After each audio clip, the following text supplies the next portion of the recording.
How's it going, guys? TJ with Tech Paradise here. So today I have the full review of the Samsung Galaxy S7 Edge, which I just got about a week ago, last Monday, and I feel like I've spent plenty of time with it now to really have a solid opinion about this device. And let's be clear from the start. This is probably one of my favorite tech purchases of all time. And I sincerely mean that. And that's coming from a former iPhone user. I have to say, I was in desperate need of something new and exciting in my tech lifestyle to breathe new air into my tech hobby, and this has done just that and then some. Because not only has it brought me such a renewed interest in tech devices, but it's just been an absolute delight to use. So let's jump right into why that is. Starting off with the physical design. I don't think I've ever been as impressed with a physical design of a device like a phone, like I had with the S7 Edge. Samsung has just mastered the engineering of this phone.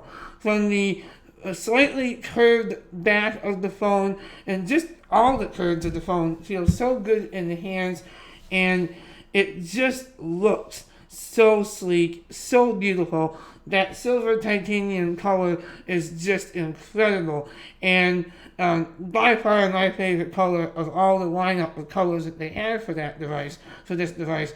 This has been my favorite design of all the colors, and I think a lot of people really enjoy this silver color as well.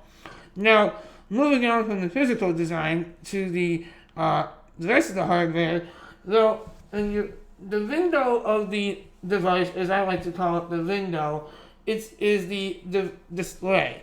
Now, this display is absolutely gorgeous. It features a 1330 by 2560 resolution, which equals out to 530 ppi. That's an incredible pixel density, and with it being a Super AMOLED display, and we all know Samsung is the master of Super AMOLED displays, it just looks absolutely incredible.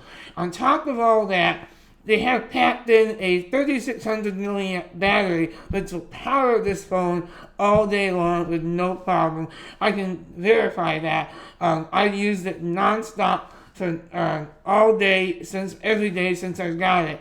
And charging it once a night is all you have to do. The battery is more than enough power to charge this beast of a phone.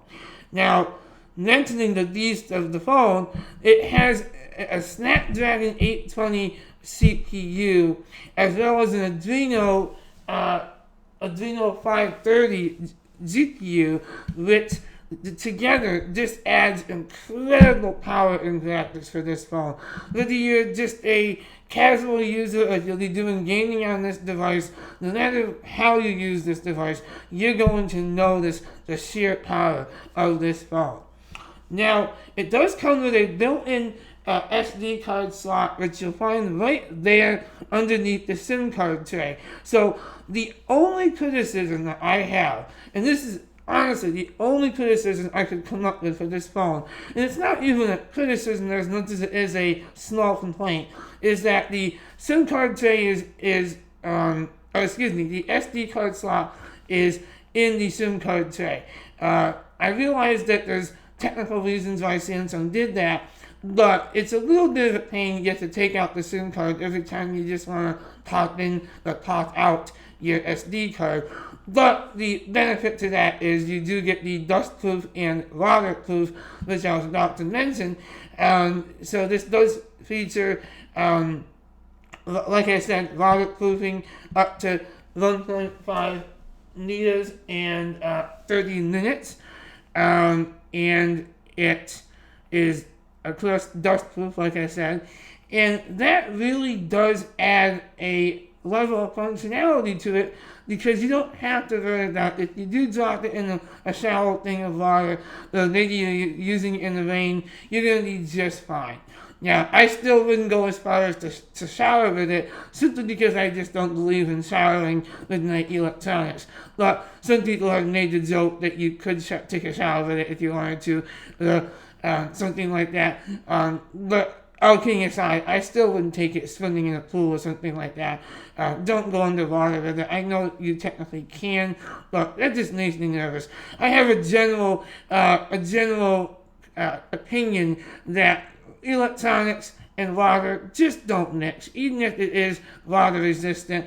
My philosophy is why test it, but that's just me. Some people I realize are different, but on top of that, this one makes my mention too with the SD card for a moment.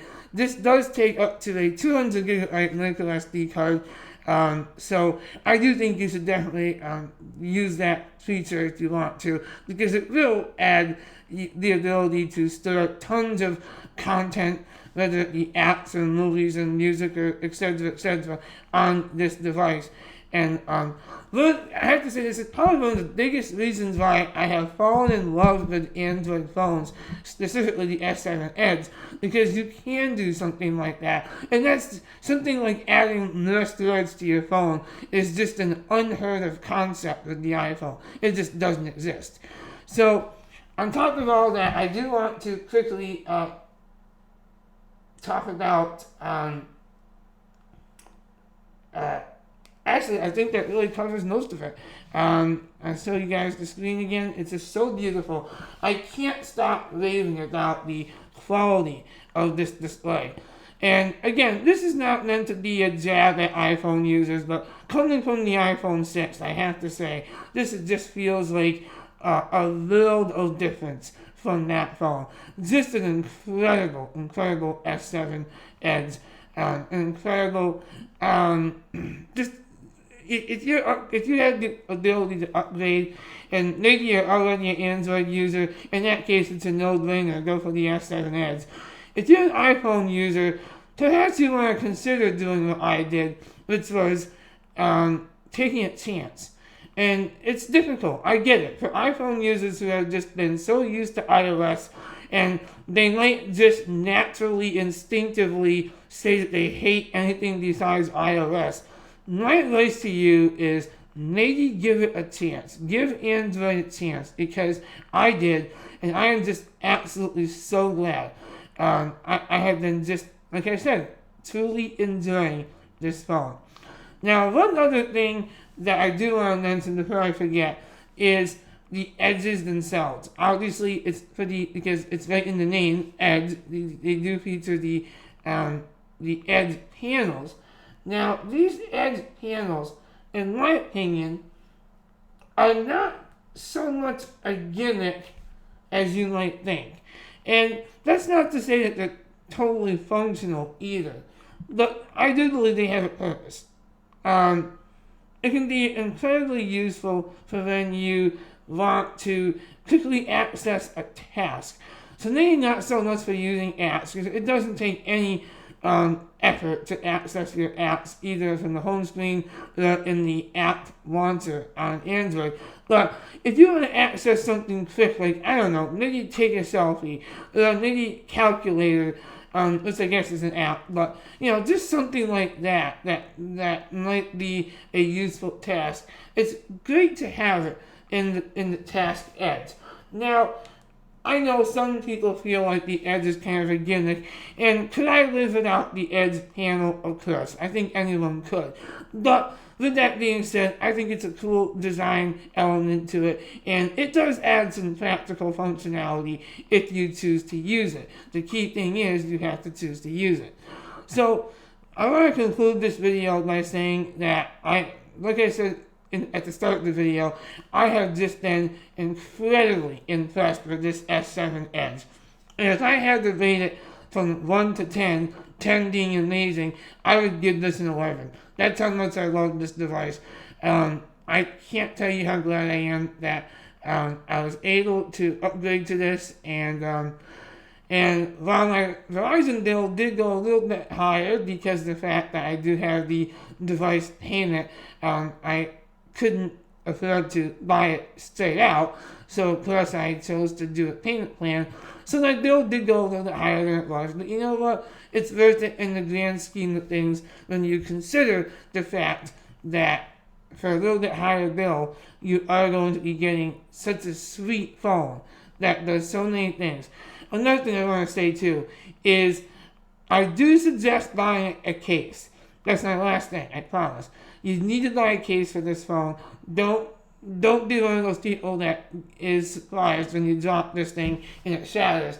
Because it's nothing against the S7, but it's just that because it is made out of glass, it's obviously at much bigger potential than something like an iPhone for shattering if it drops. So, of course, get a case. I actually have one right here. This is the case that I showed you in my previous video. It's just the Stegen Air Cushion Hybrid, I think it's called, or something like that.